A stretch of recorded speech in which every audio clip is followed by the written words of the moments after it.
There was speculation that Matt Jeneroux might be one of the people who was considering leaving. In fact, there are reports circulating right now that he was in conversations with staff from Mark Carney's Prime Minister's office about possibly coming over. But instead of crossing the floor, he put out a message last night. I'm going to read you a little bit of the text. It says, "I ran in the last election hopeful that Canadians would put their faith in a team led by Pierre Poilievre's Conservatives, offering a chance to change Canada's perception of our own country and around the world. And I wanted desperately to play a role in that vision." He says, regrettably, that did not happen. The Conservatives did not win power.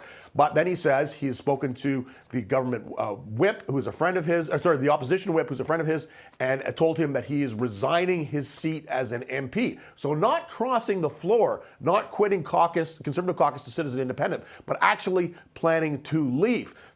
Conservative MP Matt Jeneroux just announced he's resigning, and let's just say, the political rumor mill has been working overtime.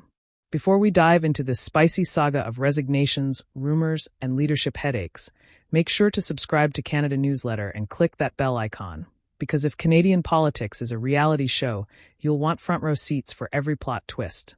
Now, let's start with the scene stealer himself, Matt Jeneroux, Alberta MP since 2015. Suddenly decides to call it quits.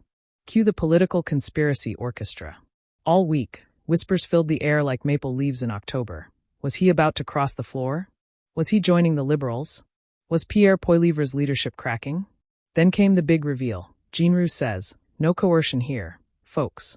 In his words, it's all about family and stepping back from politics. Not a push, not a threat, not even a polite nudge from the party whip.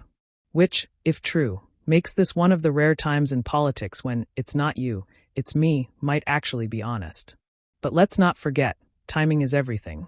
His resignation lands right after another bombshell. Nova Scotia MP Chris D'Entremont did cross the floor to the Liberals earlier this week. That's 2 hits to Poilievre's team in 1 week. Ouch. Somewhere in the Conservative war room, someone's stress ball just exploded. And here's where things get juicier than a Tim Hortons double-double spill. Multiple sources confirm Jeneroux met with Prime Minister Mark Carney. Yes, that Carney, just days before announcing his resignation. Coincidence? Maybe. Or maybe politics is just allergic to coincidences. Still, Jeneroux insists the decision was all his own. He called Poilievre afterward, wished him the best, and reminded everyone that his motivation was family, not politics. Very noble. Very Canadian. Very conveniently timed. Meanwhile, Poilievre's response was textbook, keep calm and spin on. He publicly thanked Jeneroux, wished him well, and casually noted the resignation would technically happen next spring, giving everyone a few months to adjust, speculate, and probably draft 20 more think pieces about it. Now, about that Edmonton seat, Jeneroux's departure means a by-election is coming. And with his win margin just 5 percentage points over the Liberals last time, it's not exactly a guaranteed Conservative hold. Translation: Carney's Liberals are probably polishing their campaign boots already. So, what does all this mean for Pierre Poilievre? Well, 2 MPs out in 1 week is not the kind of momentum you brag about. It raises questions about unity, leadership, and whether the so-called Conservative wave is losing a little of its splash. But hey, in Canadian politics, a week is basically a lifetime. By next Tuesday, the narrative could flip again faster than gas prices in Alberta.